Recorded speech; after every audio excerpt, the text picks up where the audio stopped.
Hi, my name's Nick. Today we're going to be diagnosing the operation of a blower motor in this Kia Rio. Okay, so here's the flow of power through this circuit. As you can see, we have a blower fuse. It's 30 amps, hot at all times. It goes all the way down through the switch of the blower motor relay. Activates. When it's closed, it hits the blower motor, and the blower motor grounds through the blower resistor. On its highest setting, it bypasses these resistors and it goes straight to 4, which means it gets full voltage, whatever after the motor, goes straight to ground. Now, if you close the switch at 3, 2, or 1, it goes through 1 or all of these resistors depending on the speed. So if you hit the switch on speed 1, the power goes all the way through all the resistors and down to ground. Now if you hit 2, it does the same thing but only to medium. 3, it goes through the high, and then for 4, it goes straight through, doesn't hit any of the resistors. And then it's grounded at G9 at the center of the dash. Okay, so right now we're going to talk about how the resistor for the blower motor is wired in the system. So it's wired in 2 ways. So right now we have a series parallel with high because the wire comes down from the motor, and if we click 4, it goes straight down and all the way to ground. So it's going to have a direct power to ground. It's not going to go through any resistors. Now, if we go and click one of these options, 3, 2, 1, they are resisted. We go through here, high, medium, and low. Those are our resistors. They're wired in a series, but they also may work as a parallel depending on which one, if any of them were to fail. So let's say the low were to fail, then option 1 wouldn't work, but option 2 still would. That would be medium. If medium blew, then high would still work through here. And obviously 4 would work. The only way all of them wouldn't work is if a cut happened over here before the splice, right there. Okay, so for this car, we're going to do a quick visual inspection. First thing we want to check is our fuse. Now we look in here, we're looking for a 30 amp fuse, right there where it says blower. We're going to look there at a diagram, and it's going to be this second one right here. Visually, it looks good. We're going to take it out and bench test it as long as with our blower motor resistor, just to make sure everything's good. We'll even test everything with a test light and a digital multimeter, just to verify everything's okay, and then we're going to move on. Okay, so here I have my test light hooked up, and to test that the ground is good, we're going to touch it. It lights up, so we know it's good. Now, I found our blower motor fuse. I'm going to touch, and it lights up. So we know the fuse is good. It's allowing power to go through. It tests good on both sides. All that tells us is that we know that there's power going into the fuse to light up the light. So now we're going to test with a digital multimeter just to verify that it is actually pumping through the battery voltage. So I've attached my digital multimeter to good ground and to the fuse, and as we can see, we've got 13.4 volts, which means we're getting battery voltage. So we know that we're getting voltage through the fuse, and we know that that power should be sending through the blower motor. Alright, right now we're under where the glove box will be on the passenger side of the dash. That bolt where the white connector is, that's going to be our blower motor resistor. We'll take it out in the future and we'll see what it looks like, and we'll even do a bench test. But just to show you, this casing, we took our glove box out, and this is where we can find our blower motor in here. This right here is where our air filter is, and in here is where we're going to find our blower motor. Alright, as you can see, we've back probed the connector to the blower motor right here with our digital multimeter. And we have it on full blast, 4. And as you can see, we have 11.5 volts. So we know, obviously we can hear the blower motor is running. And we know that on full blast, we're getting 11.5 volts to the blower motor.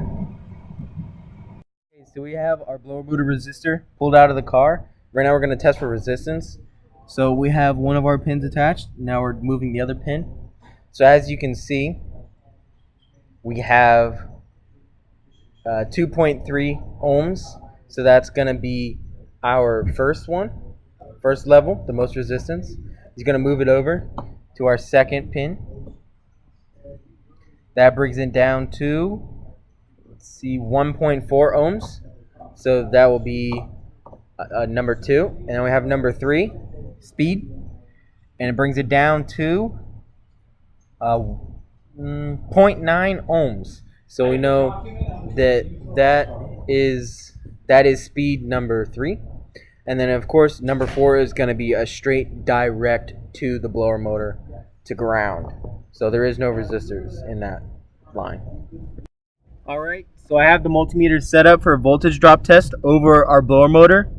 So now we're on fan speed 1, and as you can see, our voltage left over is 5.6 volts. We've dropped quite a bit of the voltage because we know that it's being used up by the resistors.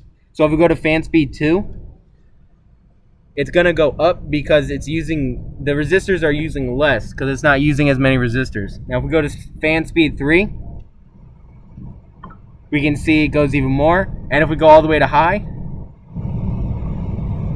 we have source voltage, which means that because there's no resistance other than the blower motor, that's what's left over after the blower motor.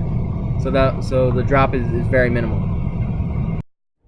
Okay, so now we're going to be looking at a transistor system AC. So instead of a resistor, it's going to be using a transistor, and I'll showcase what a transistor is, how it works, what it does. So if we look at the circuit right now, we're starting at this fuse right here. That's where our engine power is coming from. So it's going to be hot at all times. It goes down to the blower motor. Blower motor is directly grounded at the right side of the dash. And then the ground comes from right there. And in that amplifier, AC amplifier, we have our transistor. Now I'll be going over what a transistor is, how it works, and that's where it ends. So that's where the control happens, and that's the very basic diagram of how this works on a Toyota Camry.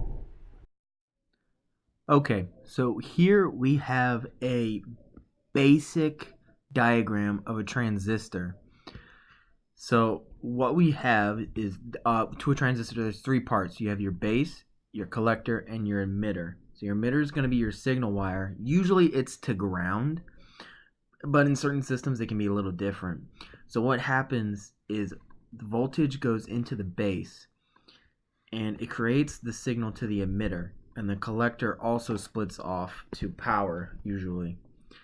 And what it allows is for a smaller voltage to control a larger voltage, and to create bigger wavelengths or shorter wavelengths depending on the amount of voltage coming in or out. Alright, so here we have the lab scope hooked up. We're going to be looking at the wavelengths for the transistor. We have our signal wire hooked up right there so we can read the actual signal from the transistor. And we even have a ground. My lovely assistant is holding on the knuckle right there. So if we come on, we need the car key on, engine off, of course, and we want the blower motor on low. Now with it on ground, we can see the signal is big. Alright, so the bigger means that it has less ground time, so the signal is going to be a lot bigger. That means it's running slow. If we increase the speed, you can see they get shorter but taller. And you see that the speed increases because you're increasing the ground time in this particular system. So we have it at high, and as you can see, the signal is getting much shorter because you're increasing the ground time in this particular system. Now we're going to turn everything off, and you can see there's nothing. So with the car off, that's how this system in particular works, how we have it hooked up. And now we're finished. Alright, so here we have come to the end of these two systems. We've looked over the transistor type system for the blower motor, and we've also looked at the resistor system of the blower motor. We know that resistors is a little bit of an older system. You don't see it that much these days. Right now it's 2019, very rare. Most common is going to be transistor because it's computer controlled. You can monitor it a little better. You can even run it through a scan tool. But those have been showcase of those two systems. My name's Nick.